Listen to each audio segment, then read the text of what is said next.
Good morning, gardeners. It's Sunday, November 10th, and we had our very first frost of the year last night. It was a very light frost, but that being said, we need to start talking about protecting our marginal fruit trees if you're growing any fruit trees in your climate that may not be fully winter hardy for the outdoor conditions. And here to my right here is a semi-dwarf Lila avocado. So we will be using the avocado tree as an example in this video, but you can apply these methods to any perennial fruit tree that you want to protect if your climate is not adequate to keep it warm enough in the winter. So right here is the semi-dwarf Lila avocado tree. I've done videos on this tree before, and I'll link to one above as an example. This tree is in its first season in ground.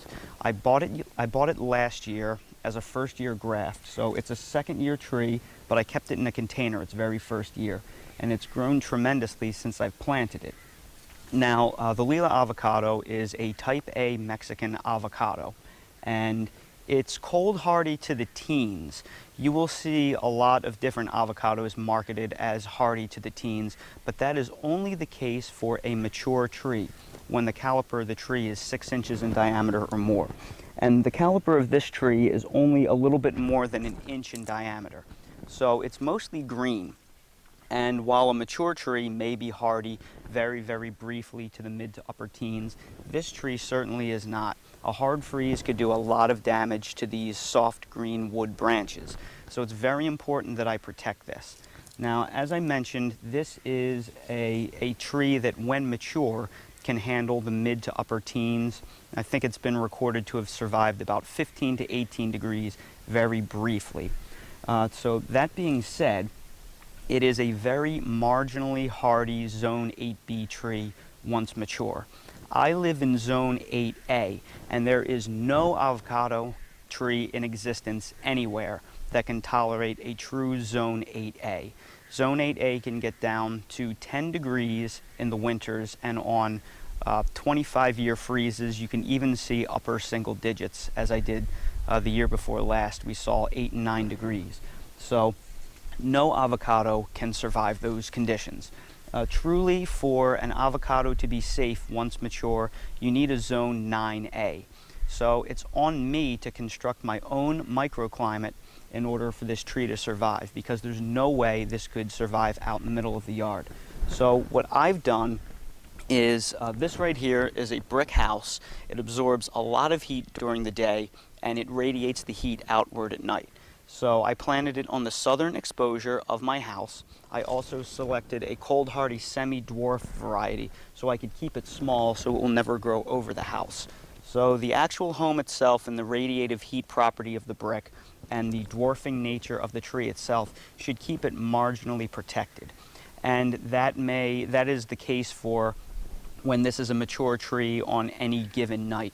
But when we get those annual minimum nights, and I can see temperatures around 13, 14 degrees or so, there's never going to be a case where this tree is not going to require some degree of protection.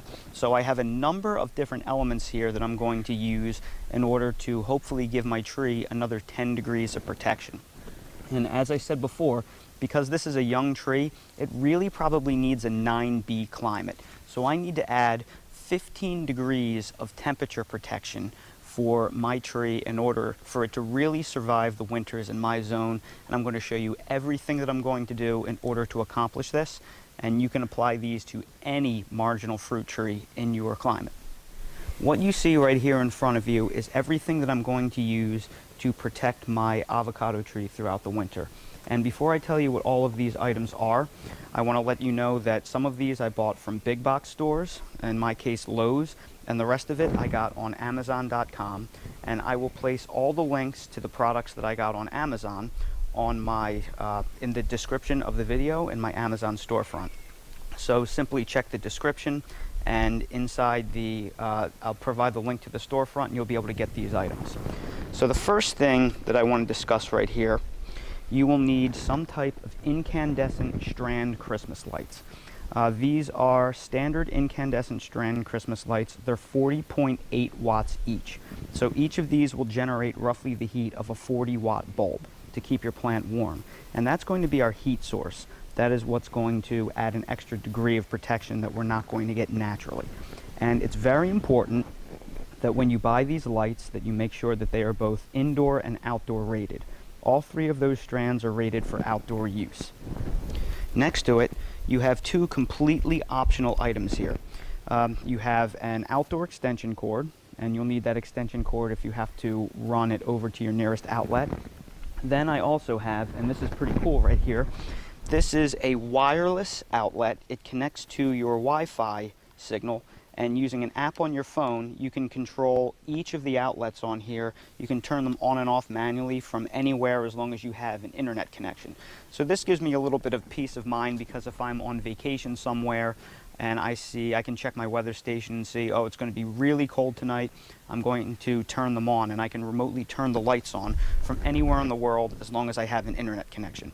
If you don't want to spend the money on that, that's fine. You can just manually plug in the cord, so that is optional. So that's going to be our source of heat.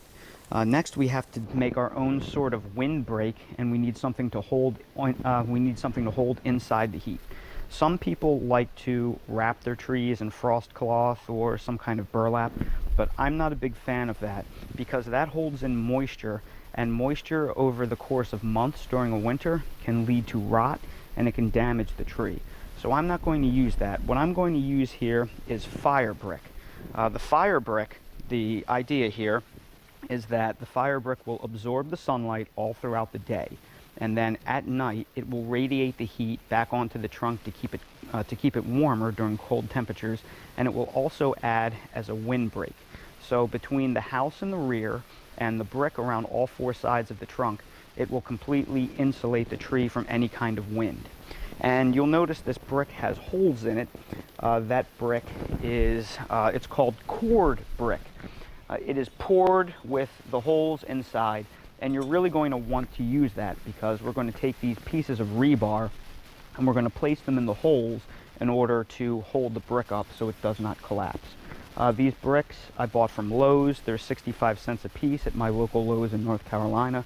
And these 3/8 inch diameter, 2 foot long pieces of rebar were $1.71 a piece. So I have 4 pieces of rebar and enough fire brick for me to get the job done to stack around the trunk. And you'll see here, I started stacking it around the base just to give a template. It needs 6 bricks to really comfortably house the tree trunk. Then down here, I have this is called a plant jacket. The plant jacket I will use to put over the tree in order to protect it against frost on really cold nights.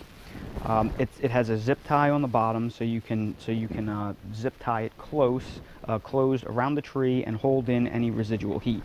Then here, these were $4.48. They are 1 inch by 2 inch by 2 feet contractor stakes, and there's 12 of them in there. I'll need 4, because I need to place them around all sides of the avocado tree, because I need to drawstring the fabric shut, and that will create sort of a buffer around the tree.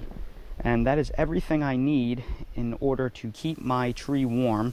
So the first thing you have to do at this point is you need to install your Christmas lights around the tree, and you want to begin at the trunk, because that is the most susceptible area to damage, and you really want to protect that graft. So start from the trunk and work your way up.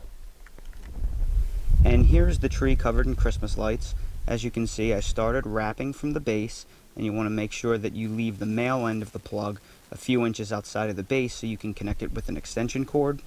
Then I took the Christmas lights and continued to wrap them up the entire tree, and I spiraled the tree. It took all 3 strands of Christmas lights, so that's about 122 watts of light. So that's quite a bit of heat in there.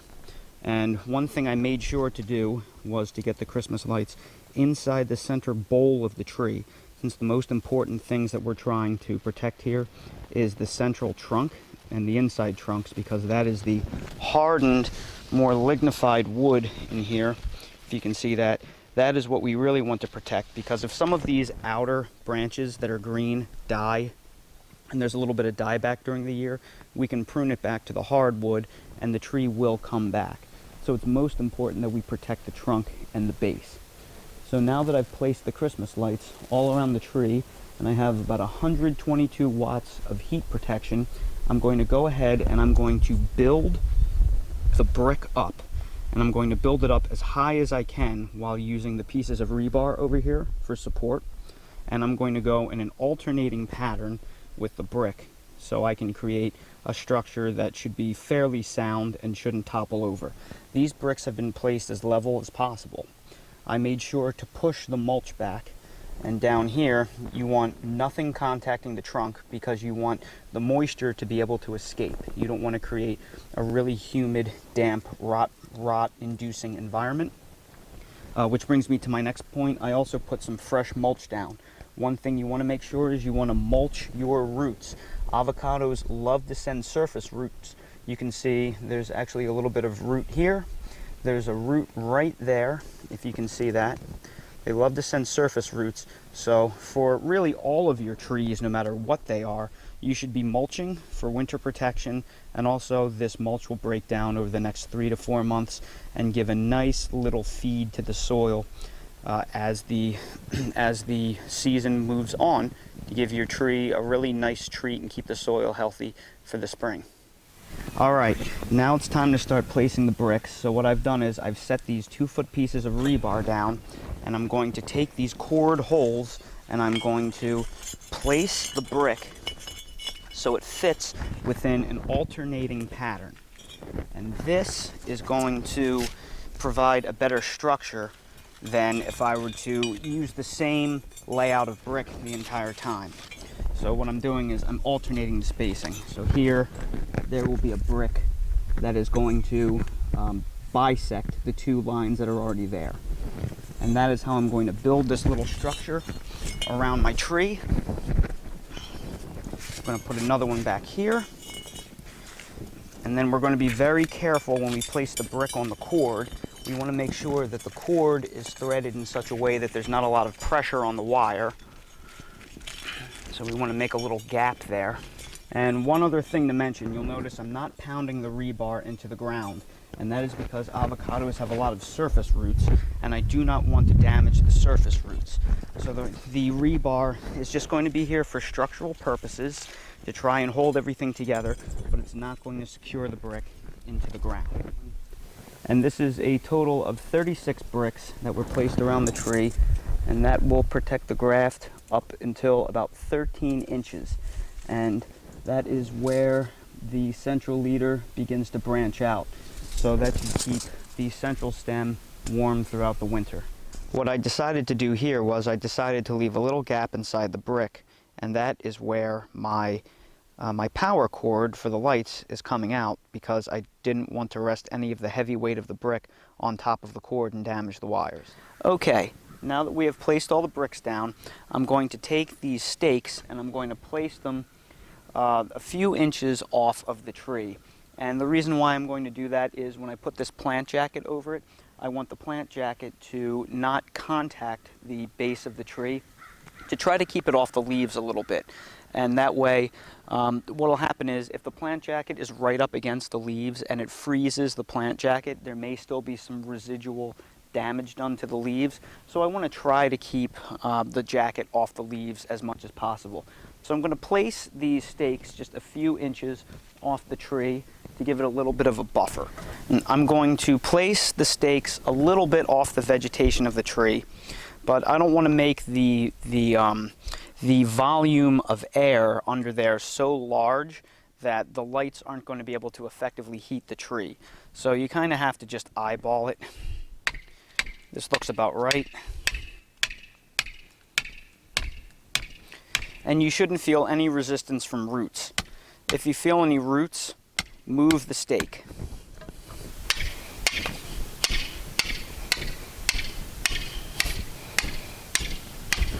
And now we will see how the plant jacket fits. So this is just a little trial test right here.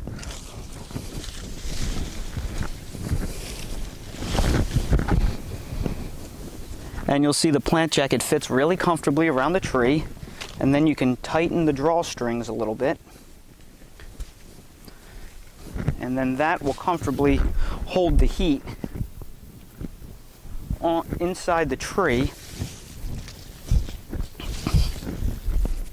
on nights that are really chilly. I'll show you what that looks like. And hopefully between the residual heat of the house and the lights on underneath and the heat of the earth, I can comfortably keep this avocado tree 10 to 15 degrees warmer than the surrounding air on the coldest nights.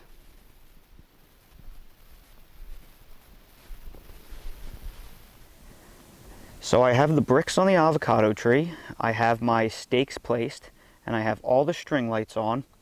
And as I showed you before, I have my smart outlet that is all plugged in over on the side. And I want to show you how this works. This is not a promotional ad by any means. I'm not getting paid for this. I've just had this.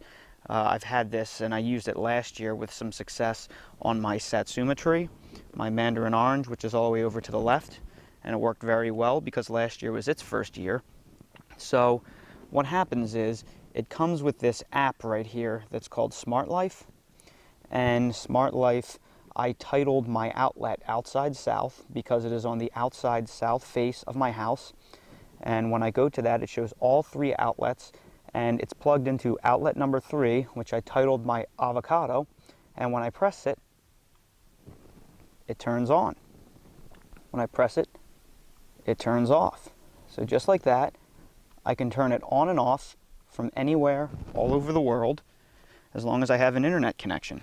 So when I turn that on, that's like a 122 watt heat bulb that's keeping my tree warm, plus the residual heat of the brick around the base and the residual heat coming off of my house and the frost blanket that I will be able to put on it. And between all of these things, hopefully I'll be able to add an additional measure of cold protection to this tree.